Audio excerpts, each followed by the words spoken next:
Okay. Good evening. Welcome to Between the Lanes, episode number 129. I'm Ron. I'm Shane. And we are here to talk slot car racing. Well, if it cooperates, there we go. Again, welcome to Between the Lanes, episode number 129. You can find us on YouTube, Slot Racers, the channel. 129 episodes, some special episodes, and some how-to videos over there. You find us on Facebook. Between the Lanes is the page. Race results, the winning report. The Gator Retro Racing region was in action, I believe, the week before this last weekend. Or maybe it was this last weekend. But anyway, it was at P1 Raceway. In the GTC Coupe class, Danny Zona was your winner. Brian Ambrose second. Marcus Ramos was third. In the stock car class, Danny Zona was the winner again. Marcus Ramos second. Ed Hoffman in third. And in Can-Am, Danny Zona, DZ pulls off the sweep. Jeff Bonanno was second, and Terry Tawney was third. In Jersey series was in action at Trains and Lanes in Easton, Pennsylvania. In the Xfinity race, Jerry Herbert Jr. was your winner by a lap over George Russell. Bill Gearhart was third. And in the Cup class, Randy Cole was the winner by 5 over George Russell. And Jerry Herbert Jr., I'm going to assume, was third. And then the Midwest, wow, that went way far. Well, Back her down. Back her down. Okay, so the BRS Retro All-Star Race was at HMS Raceway in Bellevue, Ohio this weekend. In Can-Am, Ron Hirschman was your winner. Bud Bardo second. Jeremy Wyatt was third from the B main. Dave Smirka was actually third in the A, but overall, Jeremy Wyatt snuck in there by a couple laps over Dave. And then in the F1 race, it was Bud Bardos your winner, just by feet over Ron Hirschman in second, and Jeremy Wyatt was third. It was one hell of a race. Me and Bud raced on the same lap the entire distance of the race. He pretty much led it all, except when I was on green, he was on yellow. We kind of was running side by side, and coming up the donut, I think I was ahead, and when he was coming off the finger, he was ahead. So we were door handle to door handle, swapping it back and forth for 2 minutes at least. So it was a nail biter. Yeah. Well, then we go chicken winning.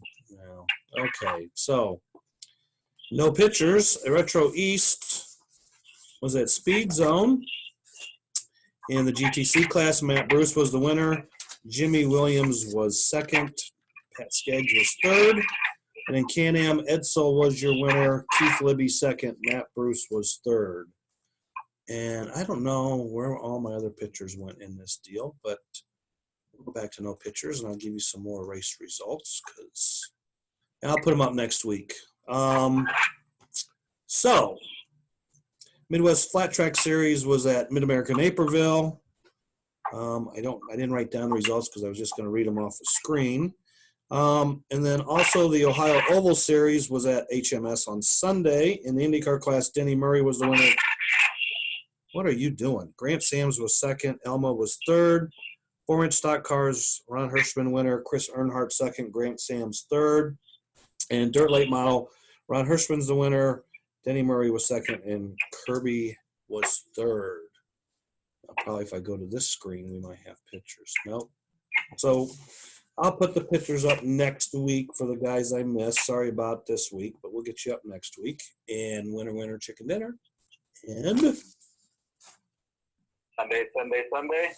All right, right on time. So this Sunday will be the weekend of the February 8th and 9th.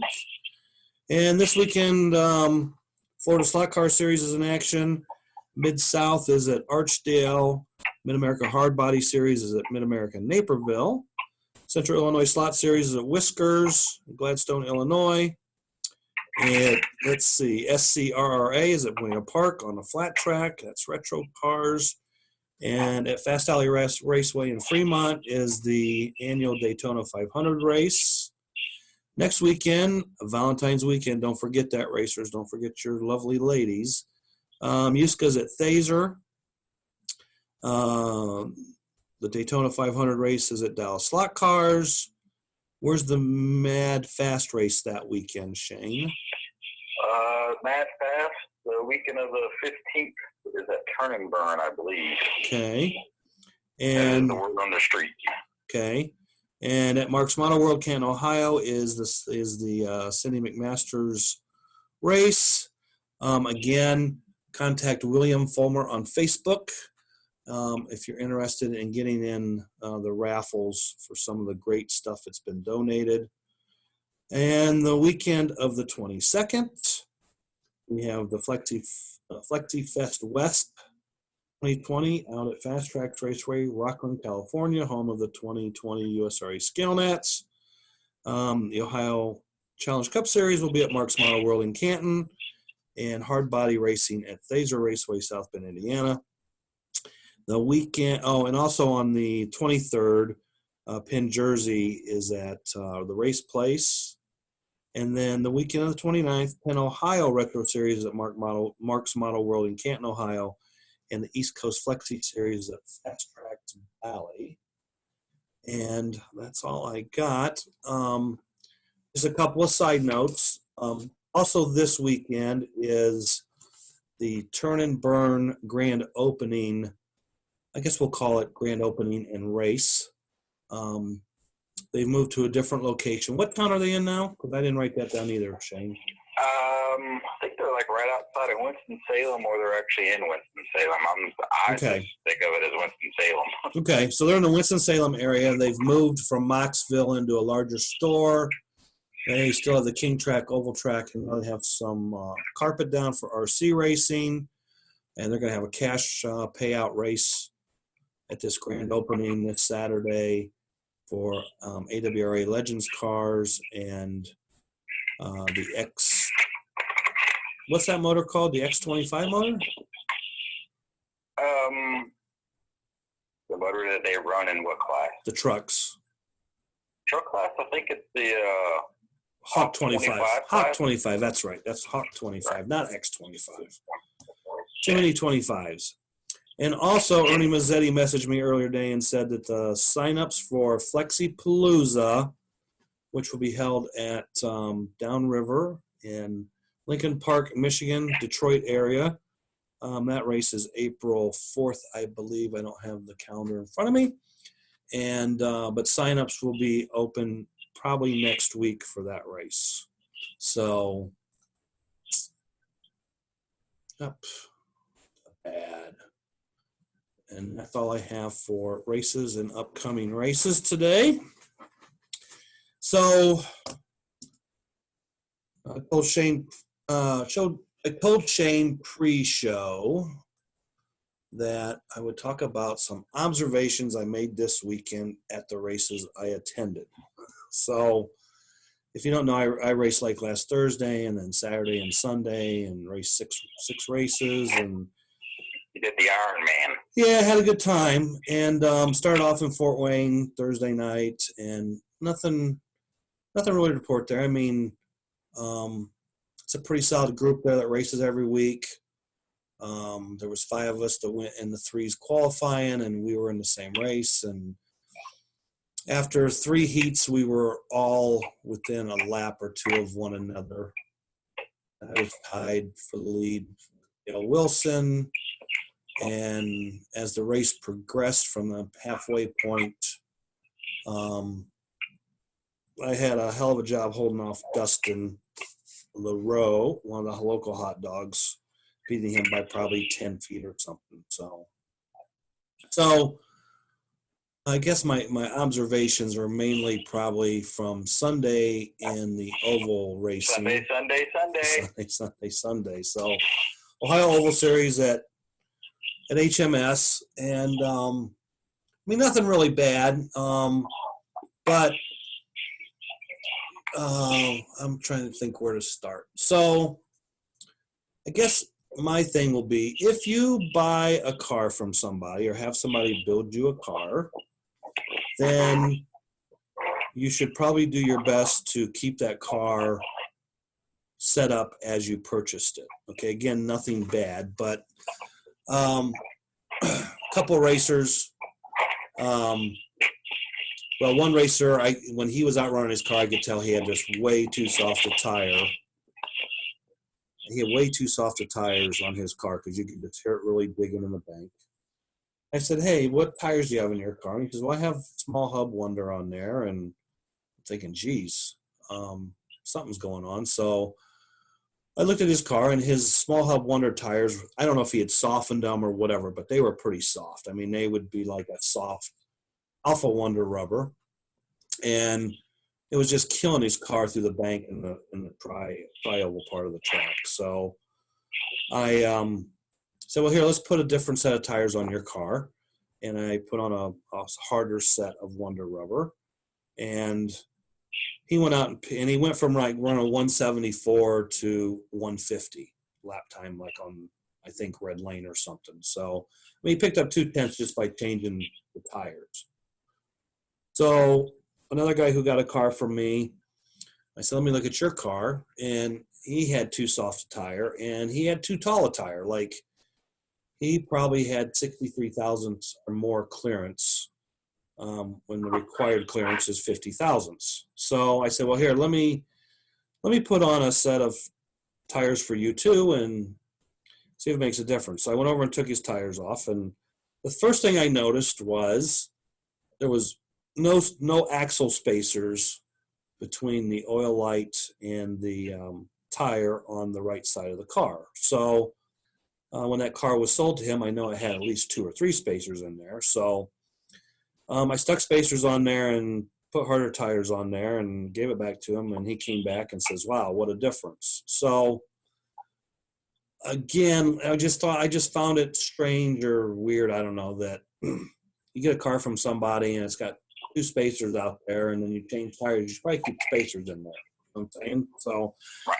not only was he narrow and he was tall, but he had the back of that big old hub rubbing right up against that oil light, which is a lot of friction and not conducive to going fast. So, I mean, I know that adding the spacers didn't really pick him up as much as having the correct hardness of tire. So now my other observation was 2 4-inch cars. Okay, so basically,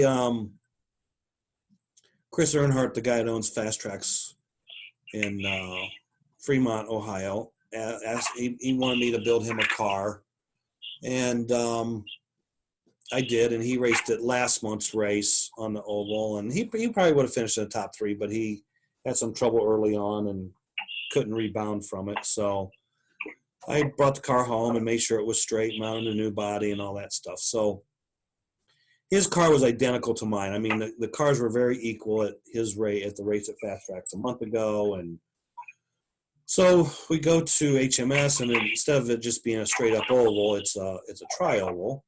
And I knew going there that I've only raced on that track one time, and Cap Henry, he spray glues it, and he does a wonderful job. And when we raced on it, or when I raced on it the first time and only time several months ago, the track was really stuck. Like, you could run around there wide open through the kink, and you just kind of had a blip, the bottom turn, as I call it, or turns 3 and 4. And then it's a high bank in turns 1 and 2, so you just hold it wide open. But when we were there, the track was so stuck, and the hardest tire I had then was like a 22 or something on the durometer. And I told Terry, I said, man, we're still stuck. Like, so he pulls out a pair of Coford Wing Car spec tires, probably 1X or something. He goes, think these will work? I said, I don't know. I said, just screw one down, I'll put on the right rear, and we'll see if we can hook it up. So he did that, and we put it on, and we went from like running 145 to 135 on the same lane. So we picked up a 10th just changing the right rear tire. And he said, well, how's that work? I said, well, you better go grind one for your car. So anyway, going back there, I'm like, I need to take some harder tires with me. So I dug through here and I found some old wing car tires, some that had been narrowed, some that weren't. And so I've got 2 identical 4-inch cars. So I run Chris's car first with, full width tires that durometer like 30 or 32. I mean, that's really hard. I mean, I can never get that to hook up. The only place the only place I ever hooked up one to rubber that hard was at Tracy Brown's one time when we ran GTP. Never have I ever. So anyway, I don't normally carry tires that hard with me. So, but I did this time because I knew it worked last time. So I went out there with those tires full width, and boom, I was like running 139, like 1.3s. So it's like, okay. So I take that back. On Chris's car, I put it out there and I was running like 149s. And then I took the tires off and put them on my car. My car was going 139. So I'm like, I know the motors aren't like that far off in the cars. I mean, so I thought, well, let's go over and put one of the narrow tires on his right rear, and we'll put a full width one on the left rear and see if that hooks up. So that hooked up, and that picked the car up 0.5 tenth. Now I'm down running like 143, 144. So I thought, well, let's just put that narrow tire on the left side. And so I do that. His car now runs 139. Same as my car with wide tires at 139, right? So we got 2 cars running identical times. One's got narrow tires, one has full width tires. So I'm like, all right, let's put the narrow tires on my car and see if it picks it up. Well, like it would not go around. I mean, it was loose, like it would not go as fast. It went slower. So I tried the narrow one on the inside and a wide one on the outside, same deal. And I've reversed them and same deal. So 2 cars, identical, but 2 different tire setups as far as the width went. Tires were the same, the rims were the same, but the tire width was drastically different. So, but one car would work on narrow tires and one car wouldn't. And, both were Avengers and center sections with aluminum pans, same bodies.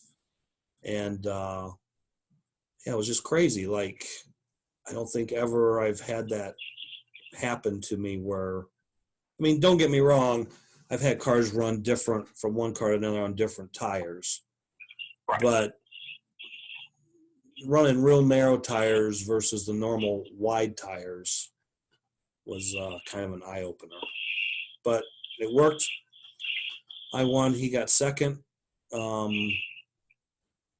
He got beat up pretty good in the first heat or 2 of the race. And, I mean, I only beat him by 7 laps. I mean, if he didn't have the troubles he had the first couple heats, I mean, he'd have been right there with me at the end. So the cars were very equal. Probably the first time I've ever had 2 cars run identical times, a lap after lap after lap. That track is, again, it's just a micro blip down the bottom turn. So driving really doesn't come into it. I mean, sometimes you'll have cars that kind of run the same, but then you can't drive them the same, and you get a variance between them. So right. It was just interesting that, when you turn the cars over and look at them, and one's narrowed and one's wide, it's like, well, how come the other car isn't narrow? Well, because it didn't work narrow. So, right. So like I say, always leave no stone unturned when it comes to trying different tires. And, in the defense of those guys that run that series, most of the tracks they run are short, flat tracks, and they normally run soft tires. And they only need hard tires for 2 tracks, fast tracks and HMS. And most of those guys don't really race anything else but the Oval Series, so they don't have like a selection of tires in their box. So, yep, hard. Like me, when I first ever went racing, all I'd ever raced that was tracks with soft tires. So I go to a it was a short and king track, and I had soft tires. I mean, I ran, didn't miss pack, but after the race was all said and done, the guy's like, let me see your car. It just seems faster than what it is. And he's like, you ran diesel? I was like, yeah. He's like, did it run hot? And I was like, yeah, it ran real hot, but I just figured out the working out. Right. Well, you have it geared at? Told him. He's like, no, you had it geared right. He's like, probably the tires. Put a set of soft Coford Wonder tires on there, and boom, that was like night and day. When I first put them on there, I was like, this thing's loose. He's like, well, you got to run the tires, and the tires are new. So after about 20 or 30 heats or laps, tires came in. It was like night and day, Right. Yep. Tires were huge. I mean, like I said, you take some other guy's car and you just change tires, and he goes out and picks up 2 to 2.5 tenths. It was, like I said, it was all tire hardness. I mean, yeah. So, yeah, it's like running that oval at HMS is kind of like running the old oval down there at Randy and Walker's. Okay, so their old one. Yeah, I mean, their oval was way banked on both ends, and you did it was just hold it wide open all the way around there. Yeah. And this track is put harder tires on until it got loose. Once it got loose, and you went back to what it was. Right. And then this track this weekend, again, I mean, it's wide open all the way around except one turn, but right. You still have to have the right hardness tire. So, but the difference between the two tracks is this.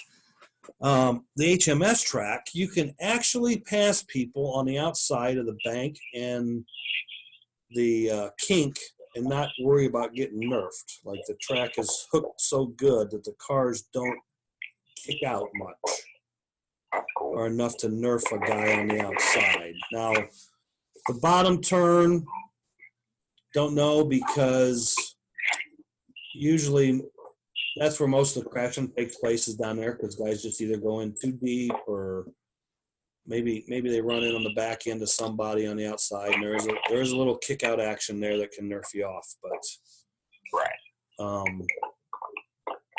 Because somebody made some comment during the race, like, are you having some nervous moments? And I'm like, no, I'm having some puckered up moments here. Like, something really make your butthole pucker, So rather back her down and get in and out safe than dive it in there. Yeah, I mean, it's a very high speed oval. I mean, well, that track at HMS is a twin to the track in Chicago at Roger in Naperville. So you've run on that, but Roger never has glued it or made it so stuck that you could run the kink wide open on that track. Right, yeah, because we always had to look for it. Right, and we had a tremendous amount of wrecks coming out of the kink and before the flat turn. I mean, guys get in there too deep and get her all sideways and stuff, and you got to be careful. I would say, what was it, for the Nats, the kink, and then I guess the lead-on turn. I think the lead-on turn had the most because people misjudged it. Right. And then the kink, I think once people realize, hey, no matter what lane you're on, you can't take that kink wide open. Right. Yep. And you got to be careful going through that bank. And you can't pass anybody outside of the bank in America the way it's glued, because the cars do get sideways going in and stuff, kick out. So, yeah, identical tracks, both are glued differently and both race way differently. So, yeah. And usually I guess when those guys race on the track, there's all kinds of chaos going on. But I was pleasantly surprised how clean the racing. Yeah, how clean it was for the most part. So, I mean, we had our moments. Don't get me wrong, but I mean, every time I heard anything going on a straightaway, I don't care where I was on the track, I just let up and stopped. And a couple of guys, I told one guy, I said, when you hear stuff over here on the straightaway, you just stop. Well, I thought I was clear. I said, how'd that work out for you? And he was out of the race. So he'd bent his car up pretty good. So I guess I wouldn't say the best oval, because I'm sure there's plenty of ovals out there that are way better that I've never seen a race on. One of the funnest ovals was the old Anderson Oval. Yeah, you know what? I remember seeing it and all that stuff, but I don't think I ran any laps on it. But it was big. Yep. It was fast. Yep. You know, and it was just one of those deals where, you know, if you got the right guys out there, I mean, you could just pound some laps. You know, the wrecks weren't that bad. Right. I think that oval was very similar to the one we had up here at Indy Slots, and we had the Huska oval nets on it a couple years in a row, and like 90. I think it's 90-foot lap length on red, or maybe 100-foot lap length on red. Big bank into the tri-oval, down to the flat turn. I kind of remember Anderson being that way. And at Indy Slots, they did a lot of FCR racing there, but for the Huska Nats, we ran like dirt late models, and we ran 4-inch stock cars. I think we ran with there was a class with 16D motors. I guess the dirt late models we ran with contender motors. And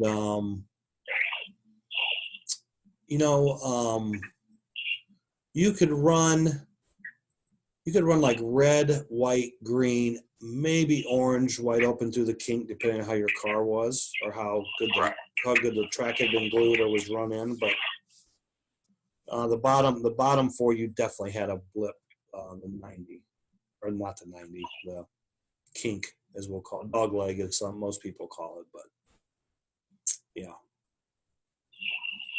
So yeah, been on lots of different oval tracks because also up there at HMS this weekend they ran the Indy cars on the smaller 6-lane flat oval track. That was cool. That was a lot of trash talking, a lot of bad mouthing, a lot of not letting people go or being kind to them. Yeah, it was a lot of chaos in that race. But everybody was good after the race. But there were some heated moments. I mean, Cap came out of his building room one time to see what was going on. I think he was looking to see if there was going to be a fight because it was getting kind of ugly at times. But, it's, good group of guys. And, I guess that's the way they act towards one another every now and then. And, like I said, no fisticuffs or anything. So right. Sometimes you just got to get it off your chest. Yeah, and then, there was a couple that was really getting it off their chest. So. Some were getting it off their chest a little better than others. Yeah, way better. So, yeah. If it'd been the old Wild West, I'm sure that somebody would have got shot, but maybe not, but yeah. Oval racing and racing in the wee hours of the morning with little sleep brings the best out of you. Sure does. I can vouch for the very little sleep and racing really, really late. I've had a couple of those episodes. Yep. So, yeah. So, really, I had a good weekend. Ran 6 races, got 5 wins and a second. And but my screw-up of the weekend was not slot related, but I left Fort Wayne and I went to Toledo to stay the night at Uncle Bob's house. He was thinking he might go over to HMS. And I got to Toledo like 1:30 in the morning, and I got off the exit, and gas was $2.19 a gallon. It was $2.39 when I left Indiana, and I didn't need gas to get there, but I thought, well, $2.19, I got to fill up. So, but I'll get it in the morning. So 7 hours later, when I got up and left Uncle Bob's, I went to the Shell station, and it was then $2.49 a gallon. So I should have got it. Should have got it at 1:30 in the morning when it was $2.19. But so, and then when I left Bellevue, it was $2.28. So gas was like all over the place this weekend. Within 4 days. I've always told myself, make sure you have enough gas to get where you're going in North Carolina and back to South Carolina. Yep. Because there's anywhere from a 20 to 30 cent difference in gas prices from South Carolina to North Carolina. Right. Yeah, South Carolina is always cheaper. Yep. So other than that, that's all I can think of on my observations. And I guess what I learned again this weekend. I always seem to learn something, but again, it came down to tires on everything. I mean, every race was about tires. So here's a question for you, because I've had this happen before, and I don't think we've ever talked about it on the show, but and maybe we have. But okay, so Thursday night at Fort Wayne at Real Speed, we were running LMPs. It's the last heat of the race. Going in the last heat of the race, I'm on yellow, Dustin's on orange. I was thinking yellow was probably a faster lane than orange. In qualifying, I went like 377. Dustin went 389. But in the race, our cars, we ran identical lap speeds or times on most of the lanes. So our cars were more equal in the race than they were in qualifying, let's say. So going to the last heat of the race, he's going to be on orange. I'm going to be on yellow. He is probably 10 to 15 feet behind me. We're running 3-minute heats. And I'm thinking I should pull away from him a little bit. And if I stay on, he's not going to catch me because our cars are so equal. So we take off, and he's kind of catching me the first few laps, and then we kind of stabilize, and I'm kind of pulling away from him a little bit. Nothing drastic, maybe an inch or two a lap, it seemed like. And, if neither one of us come off, and I'm just like, if he don't come off and I don't come off and no one hits me and then no one hits him or whatever, he's not going to catch me. So we had a track call. So the track call wasn't very long, I don't know, 10, 20 seconds or whatever. And on 3 and off we go. And my car is just loose. Like did my tires cool down? I mean, right. Your tires just don't cool down in 10 seconds like they will in a 2-minute lane change, So, now Dustin's kind of catching me, and I'm not panicking or nothing, because even though I'm not as bolted as I was, I'm not drastically slower. So after a few laps, we start to stabilize, or at least my car kind of starts hooking up better. And we run that way for a little bit longer. And then there's another track call. And I'm thinking, maybe I need to adjust my controller. So I sped it up a little bit, and power came back on. And within half a lap, I'm like, yep, shouldn't have touched your controller, dummy. So, because I was loose again. And, but then again, I don't know if it was the controller adjustment or if it was just something about when we have a track call, the car kind of changes a little bit, if you will. You know what I mean? It doesn't make any sense, but so anyway, I don't know. I just kept driving, and I guess maybe not hitting it as hard, or anyway, I kind of got the car straightened up a little bit, and I wound up staying ahead and beating him, like I said, by 10 foot. So I don't know if he was any closer at the end of the race than he was at the start of the last heat, but it was still plenty close enough. So it was just weird how the car got loose. I mean, I've seen where, there's a track call to repair a braid or something, and the track's off for 5 minutes, and you restart, and you got to get your tires warmed back up or whatever, but track just being off for 10, 20, maybe 30 seconds. Yeah. It was like weird. So I don't know if you ever seen that, had that happen to you, or.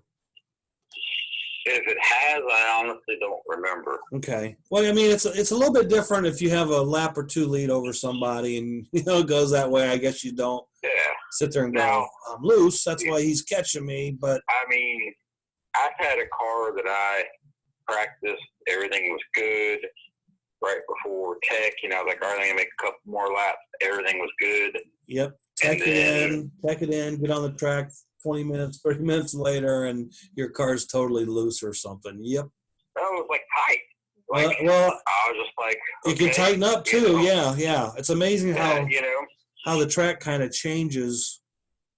So I was like, well, what do I do? And I mean, this was back whenever I was still fairly new to racing, you know, and I was constantly learning stuff. And a buddy of mine was like, well, go put your car on the power. He was like, better just give me your car after this. He ran over there, put it on the power spot. I'm like, what are you doing? He took a file and like took the inside edge off the tires, and it was like night and day. It was just like, wow. And he's like, yeah, you're too tight. You know, he's like, I narrowed up the track width or whatnot, you know?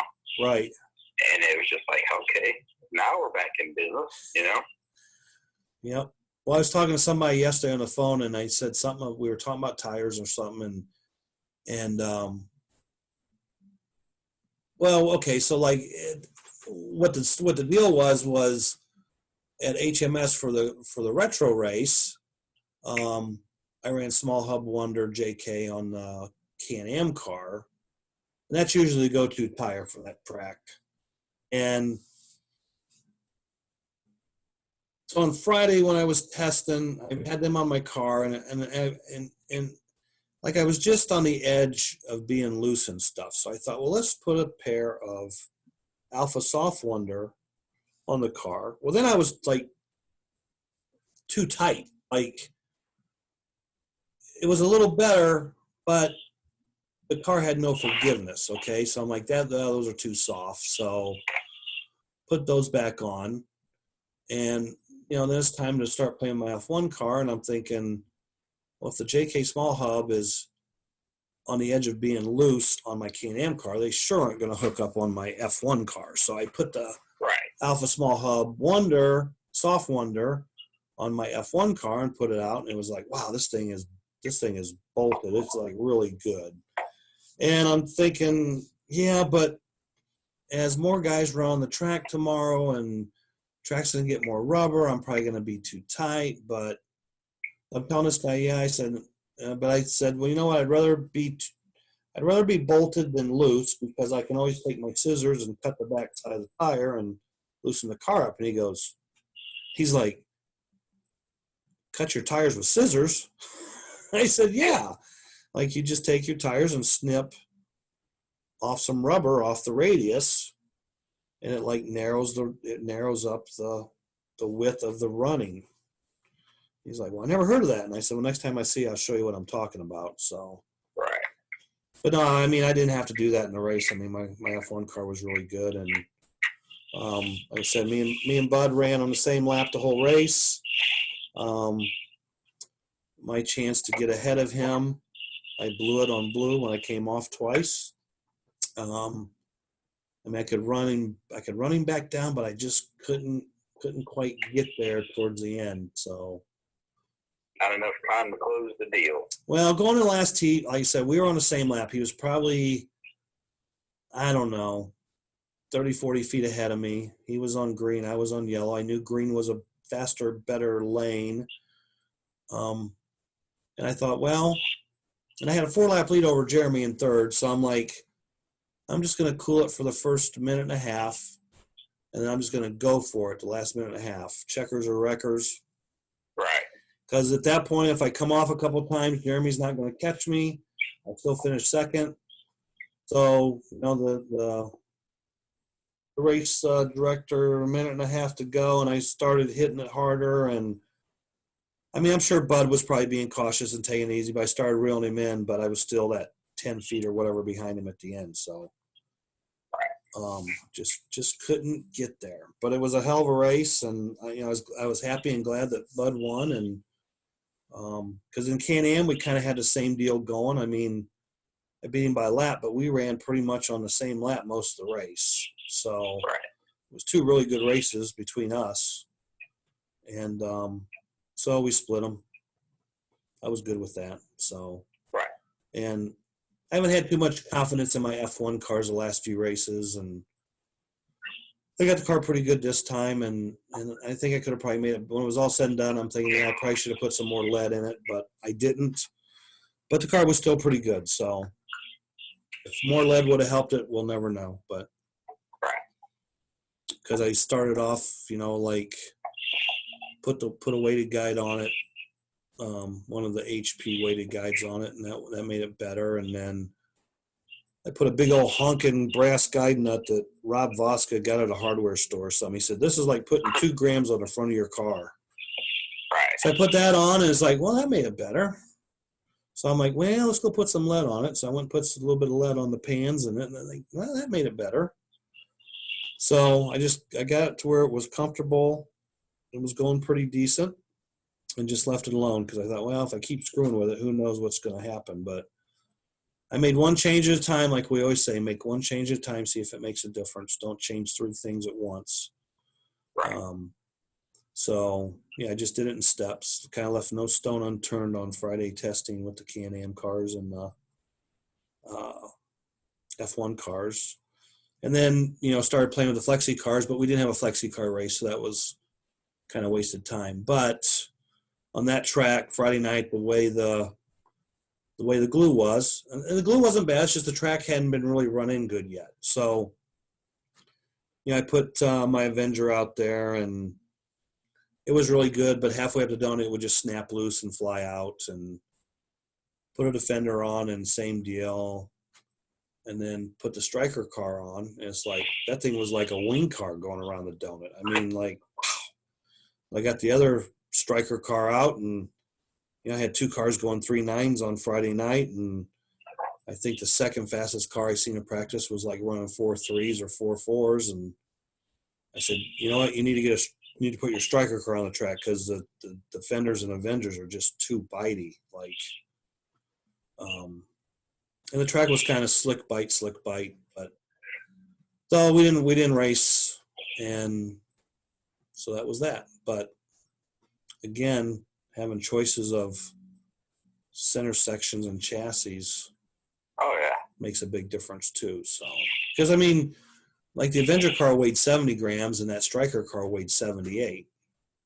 Okay, so yeah, the Striker, that's the first one. That's right? The original, yeah, and but it went around the best, and I don't, 2 reasons it was probably better, and the biggest reason is because it's just a lot stiffer. Right. And maybe weight came into play. I mean, my Avenger Defenders felt good everywhere until I got halfway up the donut, and they would just snap loose and fly out. And the difference between those and the Striker just would go all the way around the donut. Like I said, like it was like a box stock wing car. I mean, and everywhere else it felt the same as the other cars. It didn't feel slower or sluggish, with the extra weight. But yeah, it just ate the donut up. So, yep. I tried different tires on the Avengers. I mean, it didn't take long. I'm just like, these cars are not going to work. Just put them away. Right. Save them for the oval race tomorrow. So then, like on the oval track, you could tell a big difference between a Striker and like the Avenger car through the weight difference. So, so that's all I have from my observations. I'm going to stop here, and I'm going to say that's all I got for this week. We'll be back next week, episode number 130. And if you're going racing this weekend, have fun, be safe. Do you have anything to add, Shane? No, I'm still kind of in hiatus. Getting closer, though. Okay. So we forgot to do this last week. No big deal. But secret word of the show this week? I would say tires. Tires. I don't even know if we've ever used that before. It's hard to keep track. We're starting to get to where we've got so many episodes. It's kind of hard sometimes to keep up with what we use and haven't used. Right. All right. Well, that's all I got. And we will see you next week. And we are out of here. Bye. Bye-bye.